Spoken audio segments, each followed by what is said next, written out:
নমস্কার, আপনাদের সবাইকে ভাগ্যবার্তায় স্বাগত। আপনারা প্রত্যেকদিন সকালে পণ্ডিতজির অনুষ্ঠান দেখেন। পণ্ডিতজি মা সর্বমঙ্গলার একজন উপাসক মাত্র, এবং তার কাজ হচ্ছে আপনার মঙ্গল সাধনায় উপাসনা করা, জ্যোতিষ চর্চা করা। দীর্ঘদিন ধরে বংশ পরম্পরায় করে আসছেন উনি। এই জায়গা থেকে আপনাদের জন্য আজকের অনুষ্ঠান ভাগ্যবার্তায় আমি পণ্ডিতজিকে অন্তঃকরণে আন্তরিক স্বাগত জানাই, এবং সুপ্রভাত পণ্ডিতজিকে স্বাগত আজকের অনুষ্ঠানে। নমস্কার। হ্যাঁ, ঠিকই বলেছেন। আমাদের হচ্ছে বংশগত, এটা হচ্ছে যে মানে অ্যাস্ট্রোলজি প্র্যাকটিস বংশ পরম্পরায় চলে। কারণ আমি তো কোনো স্কুল আজকাল খুব পিএইচডি স্বর্ণপদক এসব আমার নেই। হ্যাঁ, আমি ওই বাবার কাছ থেকে বাট সে কাকার কাছ থেকে শিখেছি। ওইসব গল্প আমার কাছে নেই। হ্যাঁ না, ওই কি বলে আজকাল পিএইচডি দেয়, মাস্টার ডিগ্রি অমুক তমুক নাকি সব, মানে যারা স্কুল খুলেছে নাকি সব দেয় উপাধি। ওসব কিচ্ছু নেই আমার কাছে। আমার কাছে কোনো সার্টিফিকেট পাবেন না। আচ্ছা। হ্যাঁ, শুধু এক জায়গায় আছে, একটা পুরোহিত সবার একটা ছোট সার্টিফিকেট আছে, সেখানে একটা আমি সদস্য এই মাত্র। আর অন্য কিছু নেই আমার কাছে। আমি কোনো কোথাও পড়াশোনাও করিনি, আর তাদের সাথে আমি যুক্তও নই। হ্যাঁ, মোটামুটি কতদিন ধরে অ্যাস্ট্রোলজিটা করছেন, বা বাবার কাছে যখন ওই আমি শিখেছি ধরুন ওই কত সাল মোটামুটি? সেটা 87-এ আমি সে বিকম দিলাম। আচ্ছা, মানে বিকমের আগে তখনও সেভাবে জ্যোতিষে হাতখড়ি হয়? বিকম পরীক্ষা দিলাম, তারপর থেকে আমি এই 87 মানে হচ্ছে আপনার 23 and 26, মানে প্রায় 50 বছর। না, 50, 25 থেকে 38 বছর হচ্ছে। 86, আচ্ছা, হ্যাঁ 38 39 বছর ধরে আমি এই সঙ্গে মানে লাইনের সাথে যুক্ত। আমি 92 সাল থেকে একটি কলকাতায় একটি ইসেতে ছিলাম, আপনার জ্যোতিষ সংস্থাতে ছিলাম। হ্যাঁ, 92 সাল থেকে। তারপরে সেটা ছিলাম 98 সাল পর্যন্ত। তারপরে 98 সালের পর থেকে আবার অন্য বেশি নিজেই প্র্যাকটিস শুরু করি। যাই হোক, মানে স্বল্প কথায় বললাম এই কথাটা, যেহেতু মানে বিরাট জীবনকে তো এত ছোট করে বলা যায় না।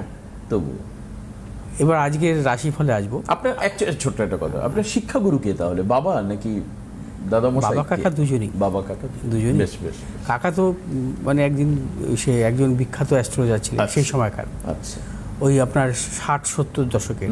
হ্যাঁ, তার লেখা অনেক বইও আছে। আচ্ছা আচ্ছা। হ্যাঁ, তা অদ্ভুত ব্যাপার কি জানেন তো, আমার কাছে একজন ডাক্তার এসেছিলেন। আচ্ছা। ডাক্তার সাথে আমার ভালো পরিচয়। আচ্ছা আচ্ছা। তার সাথে আমার যখন মানে আমার কাছে আমাকে তার ছেলে বা ওনার সব জন্মছক বিচার করান, তা কথা প্রসঙ্গে জিজ্ঞেস করেছিল আপনি কোথায় থাকেন। হ্যাঁ, উনি জিজ্ঞেস করেছিলেন। তারপরে বললো যে আপনার সে কাকার নাম কি। যখন আমি বললাম, উনি বলে সর্বনাশ। আমি তো যখন ছোটোবেলায় আমার মার সাথে ওনার কাছে গিয়েছিলাম, ওনার চেম্বার ওম জায়গায় ছিল না, পূর্ব সিনেমার উল্টো দিকে। হ্যাঁ, বলে আমি তো যখন ডাক্তারি পাশ করলাম তখন আমার মার সাথে আমি গিয়েছিলাম ওনার কাছে। তখন আমি ছোট ছিলাম। আমার বয়স তখন কত হবে, এই 25-30 বছর বয়সের মধ্যে। হ্যাঁ, মানে একটা জায়গা আপনার এই কথায় পরিষ্কার হলো, আপনারাই যে বংশ পরম্পরা অ্যাস্ট্রোলজি করছেন তা নয়, ক্লায়েন্টরাও বংশ পরম্পরায় আপনার কাছে। তখন আমাকে বললো যে দেখুন, আমি আপনার কাকার কাছে গিয়েছিলাম, আপনার কাকা আজকে নেই পৃথিবীতে, কিন্তু আজকে আমি আপনার কাছে এসেছি তার ছেলের জন্য বা আমার জন্য। সেটাই বলছি, বংশ পরম্পরায় আসছে। এটা একটা মানে খুব ভালো, বিরাট প্রাপ্তি। এটা বিরাট প্রাপ্তি। এগুলো ঠিক। মানে দেখুন, অ্যাস্ট্রোলজিকে তো অনেকভাবে ব্যাখ্যা করেন। খুব ভালো ঘরানার, যেরকমভাবে সঙ্গীত শিল্পী, একটা ঘরানা বিচার হয় সবসময়। সঙ্গীতের গায়কি, সঙ্গীত বিচার করতে গেলে ঘরানা। আমার মনে হয় অ্যাস্ট্রোলজিরও সেরকম কিছু কৌলিন্য বা ঘরানা ফলো করা উচিত মানুষের, যারা ক্লায়েন্ট রয়েছেন। কেন? কারণ আজকের দিনে বিশ্বাসযোগ্যতা নিয়ে প্রশ্ন উঠছে অনেক ক্ষেত্রে। সেটাকে যাতে ব্রেক করা যায়, যে এ কি reliable person, yes or no, এটা দেখতে গেলে আপনাকে একটু ঘরানা বা ট্র্যাডিশনটা দেখা উচিত আমার মনে হয়। যাই হোক, আজকের রাশিফলে আসবো, সময় খুব অল্প। তা আজ হচ্ছে শুক্লপক্ষের চতুর্দশী তিথি, রাত্রি 8:29 পর্যন্ত থাকবে, তারপরে পূর্ণিমা তিথি। আজ বজ্রযোগ থাকবে রাত্রি 8:48 পর্যন্ত। আজকের আত্মকারক গ্রহ হচ্ছে বৃহস্পতি, আজকের রাজ্য কারক গ্রহ হচ্ছে বুধ এবং শনি। আজ অভিজিৎ মুহূর্ত দুপুর 11টা 8 মিনিট থেকে 11টা 59 মিনিট পর্যন্ত। আজ রাহুকাল দুপুর 1টা 11 মিনিট থেকে 2টো 48 মিনিট পর্যন্ত। আজকের গ্রহগত সন্নিবেশ রবি আজকে অবস্থান করছে মেষ রাশির ভরণী নক্ষত্রে, চন্দ্র আজকে অবস্থান করবে কন্যা রাশির চিত্রা নক্ষত্র থেকে তুলা রাশির চিত্রা নক্ষত্রে প্রবেশ করবে। মঙ্গল আজকে অবস্থান করবে মীন রাশির রেবতী নক্ষত্রে। বুধ আজকে অবস্থান করবে মীন রাশির রেবতী নক্ষত্র থেকে মেষ রাশির অশ্বিনী নক্ষত্রে বুধ আজকে প্রবেশ করবে। বৃহস্পতি আজকে অবস্থান করবে মিথুন রাশির পূর্ণবসু নক্ষত্রে। শুক্র আজকে অবস্থান করবে বৃষ রাশির রোহিণী নক্ষত্রে। শনি আজকে অবস্থান করবে মীন রাশির উত্তর ভাদ্রপদ নক্ষত্রে। রাহু আজকে অবস্থান করবে কুম্ভ রাশির শতবিশা নক্ষত্রে। কেতু আজকে অবস্থান করবে সিংহ রাশির মঘা নক্ষত্রে। আজ রবি এবং বুধের সহাবস্থান ঘটবে মেষ রাশিতে। তুঙ্গী রবির সাথে বুধের এই সহাবস্থানকে আমরা মূলত বুধাদিত্য যোগ বলি। বুধাদিত্য যোগ অত্যন্ত শুভ যোগ, এবং বুধাদিত্য যোগ যদি স্বক্ষেত্রে হয় বা তুঙ্গী অবস্থা হয়, বিশেষ করে স্বক্ষেত্রে বা তুঙ্গী কি স্বক্ষেত্রে বলতে যেমন মিথুন রাশিতে এবং কন্যা রাশিতে যদি বুধের স্বক্ষেত্রে রবি বুধের বুধাদিত্য যোগ হয়, অথবা বুধের স্বক্ষেত্র কোনটা না, বুধের তুঙ্গী স্থান কোথায়? বুধের তুঙ্গী স্থান হচ্ছে কন্যা রাশি, অর্থাৎ বুধের তুঙ্গী স্থান হচ্ছে কন্যা রাশিতে যদি রবি বুধের সহাবস্থান ঘটে।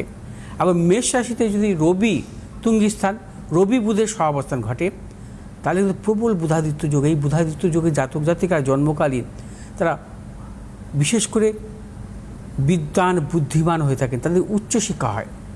সামনে কিন্তু 3 তারিখে নিট পরীক্ষা।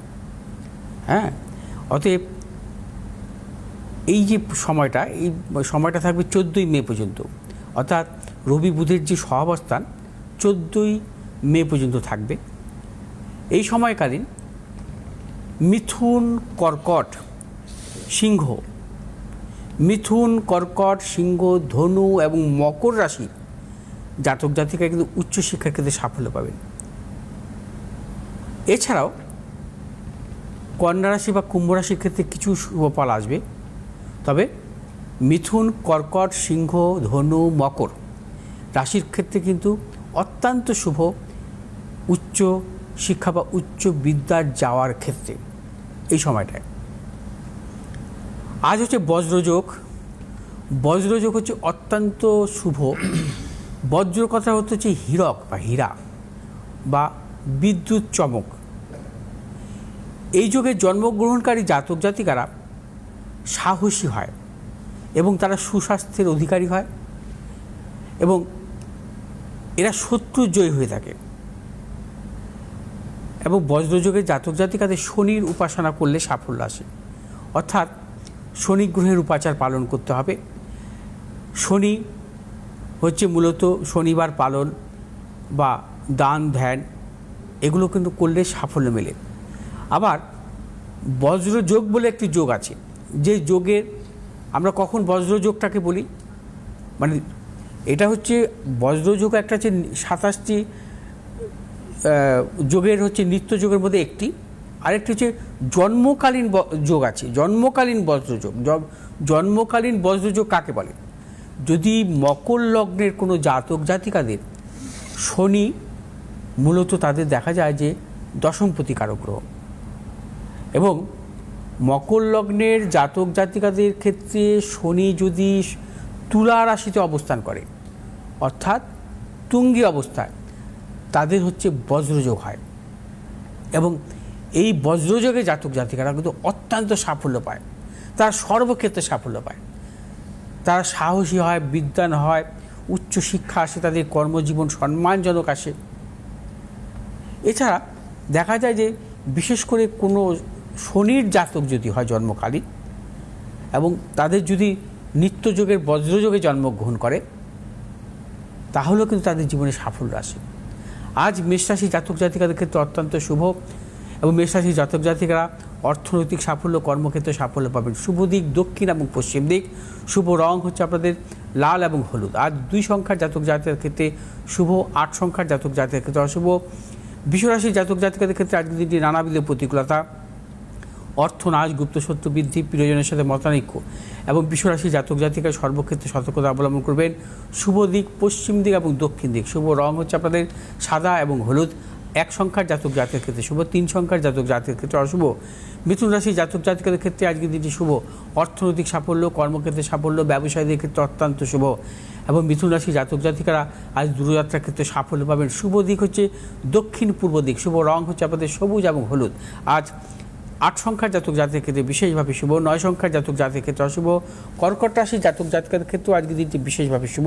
কর্কট রাশি জাতক জাতিকাদের অর্থনৈতিক সাফল্য, কর্মক্ষেত্রে সাফল্য। যারা উচ্চ শিক্ষার ক্ষেত্রে অগ্রসর হচ্ছে তাদের ক্ষেত্রে সাফল্য, কর্মক্ষেত্রে পরিবর্তনের যোগ এবং কর্কট রাশি জাতক জাতিকার ব্যবসায়ীদের ক্ষেত্রে বিশেষভাবে শুভ। আজ আপনারা যে কোনো শুভ কাজের ক্ষেত্রে পশ্চিম দিক উত্তর দিকে অগ্রসর হবে সাফল্য। শুভ রং আপনাদের সাদা এবং হলুদ। আজ 1 সংখ্যার জাতক জাতিকের ক্ষেত্রে শুভ, 8 সংখ্যার জাতক জাতিকের ক্ষেত্রে অশুভ। সিংহ রাশির জাতক জাতিকাদের ক্ষেত্রে আজকের দিনে নানাবিধ প্রতিকূলতা, অর্থনৈতিক উন্নতির ক্ষেত্রে প্রায় হতে প্রিয়জনের সাথে মতানৈক্য, গুপ্ত শত্রু বৃদ্ধি হতে পারে। সিংহ রাশির জাতক জাতিকে সর্বক্ষেত্রে ভেবে চিন্তে অগ্রসর হবেন। আজ আপনাদের শুভ দিক পূর্ব পশ্চিম দিক। শুভ রং হচ্ছে আপনাদের লাল এবং হলুদ। আজ 4 সংখ্যার জাতক জাতিকের ক্ষেত্রে শুভ, 2 সংখ্যার জাতক জাতিকের ক্ষেত্রে অশুভ। কন্যা রাশির জাতক জাতিকের ক্ষেত্রে আজকের দিনটি সর্বক্ষেত্রে সাফল্য, অর্থ লাভ, কর্মক্ষেত্রে সুনাম বৃদ্ধি, পদোন্নতি। কন্যা রাশির জাতক জাতিকারা আজ দূরভ্রমণের ক্ষেত্রে সাফল্য পাবেন। আজ আপনাদের শুভ দিক পূর্ব এবং দক্ষিণ দিক। শুভ রং সবুজ এবং হলুদ। আজ 7 সংখ্যার জাতক জাতিকের ক্ষেত্রে শুভ, 6 সংখ্যার জাতক জাতিকের ক্ষেত্রে অশুভ। তুলা রাশির জাতক জাতিকের ক্ষেত্রে আজকের দিনটি নানাবিধ প্রতিকূলতা, অর্থনৈতিক উন্নতির ক্ষেত্রে ব্যাহত, প্রিয়জনের সাথে মতানৈক্য, গুপ্ত শত্রু বৃদ্ধি হতে পারে। তুলা রাশির জাতক জাতিক সর্বক্ষেত্রে ভেবে চিন্তে অগ্রসর হবেন। শুভ দিক হচ্ছে আপনাদের পূর্ব উত্তর দিক। শুভ রং হচ্ছে সাদা এবং হলুদ। আজ 3 সংখ্যার জাতক জাতিকের ক্ষেত্রে বিশেষভাবে শুভ এবং 6 সংখ্যার জাতক জাতিকের ক্ষেত্রে অশুভ। বৃশ্চিক রাশি জাতক জাতিকাদের ক্ষেত্রে আজকের দিনটি নানাবিধ প্রতিকূলতা। আজ বৃশ্চিক রাশি জাতক জাতিকার যাবতীয় শুভ কাজ বেলা 12টার মধ্যে করবেন। 12টার পর কোনো শুভ কাজের ক্ষেত্রে অগ্রসর হওয়ার ক্ষেত্রে সাফল্য নাও আসতে পারে। কোনো মতানৈক্যে জড়াবেন না, গুপ্ত শত্রু বৃদ্ধি হতে পারে। ব্যবসায়ীদের ক্ষেত্রে সতর্কতা অবলম্বন করবেন। অর্থনৈতিক লেনদেন, ক্রয় বিক্রয় জনিত ব্যাপারে আজ আপনাদের শুভ দিক পশ্চিম দিক উত্তর দিক। শুভ রং হচ্ছে লাল এবং হলুদ। আজ 6 সংখ্যার জাতক জাতিকের ক্ষেত্রে শুভ, 5 সংখ্যার জাতক জাতিকের ক্ষেত্রে অশুভ।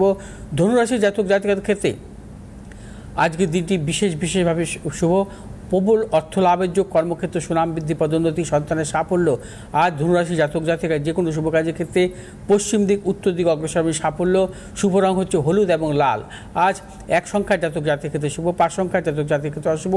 মকর রাশি জাতক জাতিকের ক্ষেত্রে আজকের দিনটি কর্মক্ষেত্রে সাফল্য, অর্থনৈতিক সাফল্য, ব্যবসায়ীদের ক্ষেত্রে বিশেষভাবে শুভ। আজ মকর রাশি জাতক জাতিকে দূরযাত্রার ক্ষেত্রে সাফল্য পাবেন। পারিবারিক দিক থেকে নানাবিধ সাফল্যের প্রবল যোগ।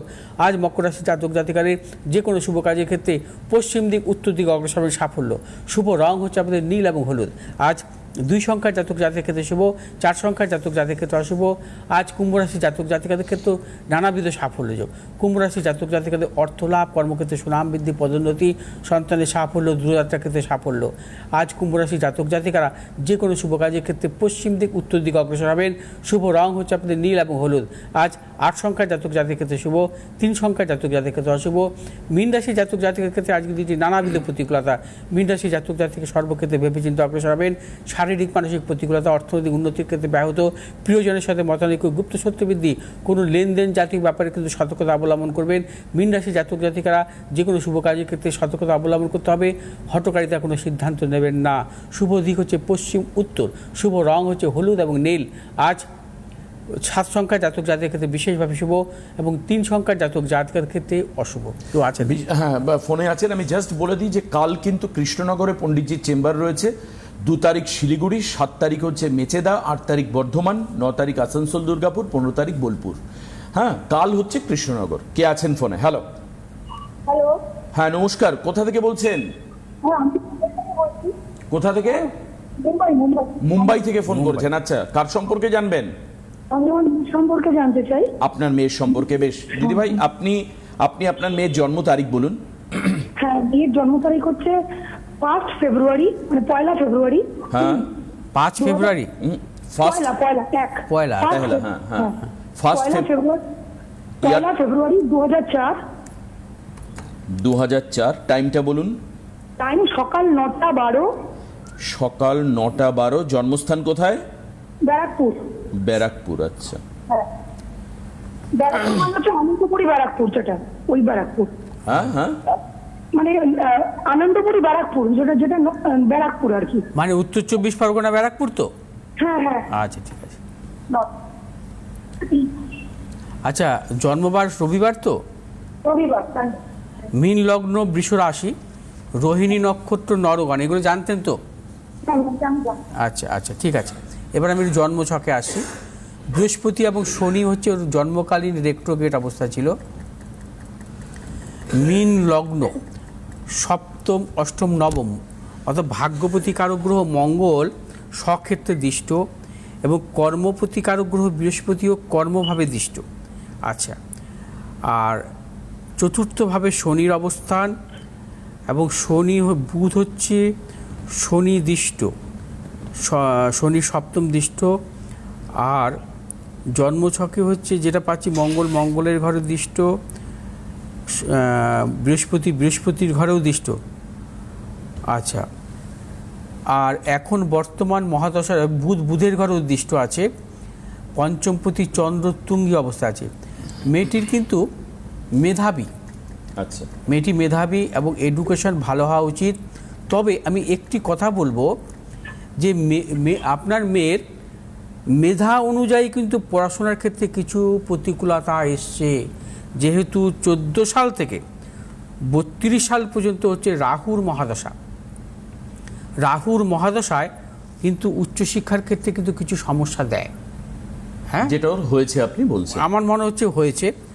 আর এখন চলছে রাহুর সাথে ওর জন্ম ছক অনুযায়ী শুক্রের অন্তর্দশা। রাহু শুক্রের দশান্তর্দশা এই সময়টা ভালো দেবে না, 28 সালের নভেম্বর মাস পর্যন্ত। এই সময়টা কিন্তু ওর এডুকেশন সংক্রান্ত নানা রকম সমস্যা আসবে। আর আপনার মেয়ের কি কোনো টেকনিক্যাল লাইনে পড়াশোনার যোগ ছিল? হ্যাঁ হ্যাঁ স্যার, আমার মেয়ে তো কম্পিউটার সায়েন্সে বিটেক করেছে, 4th ইয়ার ওর হয়ে গেল। হ্যাঁ, ও বিটেক করা হয়ে গেছে। এবারে আমি ভাবছি যে চাকরি বাকরি করবে না মাস্টার ডিগ্রি করবে। তার আগে একটু বলুন তো যে ওর উচ্চশিক্ষার ক্ষেত্রে মানে যেরকম ও লেভেলের যে স্টুডেন্ট, সেই লেভেলে কি ও রেজাল্ট করতে পেরেছে না কোনো রকম ইন্টারাপশন অবস্ট্রাকল এসছে পড়াশোনার ক্ষেত্রে? না, পড়াশোনা in perspective of higher study, perspective of higher study. হ্যাঁ, মানে পড়াশোনায় কোনো বাধা ছিল না বা ইয়ার লস হয়নি, কিন্তু ভুগেছে অনেক। মাধ্যমিকের সময় ভুগেছে, ডেঙ্গু হয়েছিল, পায়ে প্রবলেম হয়েছিল, এই সমস্ত হয়েছে, কিন্তু ইয়ার লস হয়নি। না, ইয়ার লসের কথা বলছি, ইয়ার লসের কথা আমরা বলছি না। আমরা বলছি যে ক্যালিব্রেশন ওর রয়েছে, সেই ক্যালিব্রেশন অনুযায়ী আউটকামস পেতে ওর খানিকটা প্রবলেম হয়েছে আর কি, এটাই বলা। মানে আচ্ছা, ও বিটেক করেছে, বিটেক করেছে কোনো সরকারি কলেজে না বেসরকারি? না না, সরকারি না স্যার, বেসরকারি কলেজে বিটেক করেছে, ভুবনেশ্বর কিট কলিঙ্গ, ওইখান থেকে বিটেক করেছে। আর 4th ইয়ার হয়ে গেছে। এখন আমার বক্তব্য হচ্ছে স্যার, ও কি মাস্টার ডিগ্রি করবে নাকি চাকরি বাকরি? মানে এখন পড়াশোনা করান, এখন চাকরি ভালো যোগাযোগ আসবে না। আচ্ছা, পড়াশোনাই করান। এখন ওর চাকরির জায়গাটা কিন্তু ভালো নেই, কারণ শুক্রের অন্তর্দশা, শুক্র ওর দুস্থানগত অবস্থায় আছে। হ্যাঁ, শুক্র হচ্ছে অষ্টমপতি। এখন যদি ওকে আপনি মানে চাকরির চিন্তা ভাবনা করান, ওর মনের মতো হবে না, মেন্টাল স্যাটিসফ্যাকশন ওর আসবে না, ঠিক আছে? কারণ ওর এমনি চন্দ্র কিন্তু পাপগ্রহ মধ্যগত, মানসিক অস্থিরতা কিন্তু ওর মধ্যে আছে, ঠিক আছে? মানসিক অস্থিরতা ওর মধ্যে আছে। মেয়েটি মেধাবী, আমি বারবার বলছি, এবং সরকারি কলেজের পড়াশোনা করার যোগ ছিল, এবং টেকনিক্যাল লাইনে ওর IIT লেভেলে পড়াশোনার মতন ছক ছিল, কিন্তু ওর আসেনি রাহুর দশার জন্য। রাহু ওকে সেইভাবে সাফল্য দেয়নি। আমি এই জিনিসটা জানার জন্য ওনাকে প্রশ্নটা করেছিলাম, ঠিক আছে? বেসরকারি কলেজে পয়সা দিয়ে পড়ার মতন ছক ওর নয়, বুঝতে পারছেন? আমি এইটাই বলতে চাইছি। যাই হোক, আজকে কালীকথা আছে। হ্যাঁ, আমরা আজকে কালীকথা নিয়ে আলোচনা করছিলাম, আর সেই কালীকথায় আজকে নাক কাটা কালী পুরুলিয়াতে, সেই নিয়ে আমরা আলোচনা করব। আচ্ছা, আজ কালীকথায় থাকবে পুরুলিয়ার নাক কাটা কালীর মন্দির নিয়ে বলবো। আচ্ছা, তার পাশাপাশি আমি আর একবার বলে দেবো যে সামনে কিন্তু অমাবস্যা, অর্থাৎ ফলাহানি অমাবস্যার জন্য এখন থেকে যোগাযোগ করুন। পুরুলিয়ার জেলার প্রাচীন কালী পুজোগুলোর মধ্যে চিরাবাড়ি এলাকার নাককাটা কালী পুজো অন্যতম। আজকের পর্বে জানাবো কেন দেবীর এমন অদ্ভুত নাম, কেনই বা এমন অদ্ভুত রূপ। শোনা যায় বহুকাল আগে এই অঞ্চলে ডাকাতদের উৎপাত ছিল। সেই সময় ডাকাতের হাত থেকে ফসল বাঁচাতে পুজো শুরু করেছিলেন গ্রামবাসীরা। সেই রাগে ডাকাতরা দেবীর মূর্তি ভেঙে দিয়েছিল, কেটে দিয়েছিল মূর্তির নাক। সেই থেকে দেবী এখানে পূজিত হন নাক কাটা কালী রূপে। শুধু নাক নয়, দেবীর মূর্তি এখানে খণ্ডিত। পরবর্তীতে মূর্তি ভাঙার অপরাধে সেই ডাকাত দলকে নিশ্চিহ্ন করে দেন দেবী, এমনটাই জনশ্রুতি আছে। এই কালী মূর্তির নাক কাটা অবস্থায় পুজো হয়। নাক তাই কালী রূপেই নাম খ্যাত। এক প্রাচীন বটগাছের নিচে রয়েছে দেবীর খণ্ডিত মূর্তি। অলৌকিকভাবে এই দেবীর পুজোর পর থেকেই বন্ধ হয় ডাকাতি এবং গ্রামবাসীরা ফিরে পান তাদের হারানো শান্তি ও সমৃদ্ধি। সে প্রায় 200 বছর আগেকার কথা। সেই সময় থেকে আজ পর্যন্ত এই গ্রামকে সমস্ত বিপদ থেকে রক্ষা করেন এই দেবী। প্রত্যেক অমাবস্যা এবং প্রতি বছর কালী পুজোর সময় মহা ধুমধামের সঙ্গে পালিত হয়ে আসছে এই পুজো। প্রাচীন প্রথা মেনে ছাগ বলিও হয় এই মন্দির এবং পুজো হয় তন্ত্রমতে।